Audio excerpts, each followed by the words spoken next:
你中意唱歌，你中意唱歌嘅話咧，小心啦，因為好多人唱歌嘅時候咧，都會出現呢三個誤區嘅。想知道邊三個誤區嘅話，邊三個 mistake 嘅話，記住一路睇到條片尾嗰度。大家好，我係教咗30幾年唱歌嘅 Steve Tam， 亦都係 Celine Tam 嘅爹哋 ，AGT Celine Tam 嘅爹哋。我哋係全球華人第一個喺美國大人秀攞到黃金按鈕嘅。諗下啦，點解成日都自己唱唔好嘅咧？其實問題咧就唔喺你把聲上面嘅。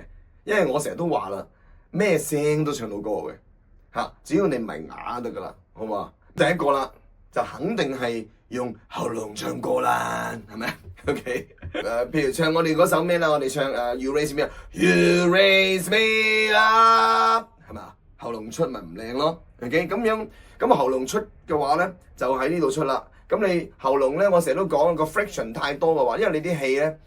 流得太多係摩擦得太多喺度嘅時候，因為呢個係好薄嘅喎裏邊 ，OK 好薄。如果用共鳴 ，You raise me up，OK 再靚啲啊 ，You raise me up，OK 係咪響好多啊 ？You raise me up，OK 係咪啊 ？OK 咁你喉嚨同埋共鳴頭音嘅話出嘅話咧，係會保護到把聲第一。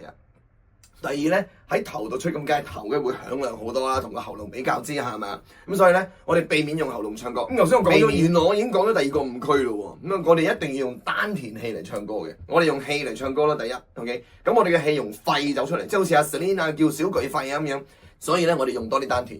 咁我哋丹田就呢個橫膈膜 ，OK， 橫膈膜呢個位，我哋盡量咧就係 inhale、exhale、inhale、exhale、inhale、exhale。咁我哋又係試啦，我哋用肺啦，用肺吸氣啦，吸氣。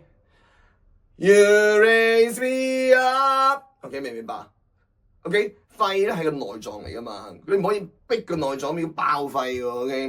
咁但係我哋丹田咧係肌肉嚟噶嘛，我哋吸完個好似個氣咁吹大咗之後咧，我哋跟住咧就 hold 住啲氣啦，我成日都講 hold 氣 ，OK？咁你啲氣咧就好快 bypass， 我哋叫 bypass 呢個喉嚨呢個位。OK， 好，跟住咧就會好快咁推到上頭殼頂，甚至頭音每一個位置，緊縮呢個位咯。Hold it tight 咧 ，OK 係咪啊？好，嗱第三個誤區咧就係咩咧？好多時你哋咧就係唔夠信心去唱歌，咁你覺得咧就唱低音啊，或者係唔敢望人嘅時候咧，我成日都同啲學生講，咁點解要揾個老師係最好有幾十年經驗嘅咧？因為佢淨係唱歌嘅場數同埋年數同埋日數啊。都已經好勁啦，譬如好似我30幾年唱歌，仲要係教唱歌，仲要係做評判。OK， 我哋要練到我哋就好有信心，好有信心嘅時候咧，我哋要聽，去聆聽自己。一隻耳，我成日都講，一隻耳仔咧就聽住自己把聲，一隻耳仔係聽住個音樂，夠啦。OK， 唔好聽觀眾啊，觀眾有陣時咧一齊搭唱你死得噶啦。OK， 佢搭唱嗰啲冇音準嘅，每人有個 key 嘅，咁咪完全都入唔啱 key， 入唔啱拍子咯。第一樣嘢就唔好用喉嚨唱歌啦，第二樣嘢用丹田嚟唱歌啦 ，OK， 第三咧就要有信心嚟到唱歌，得唔得？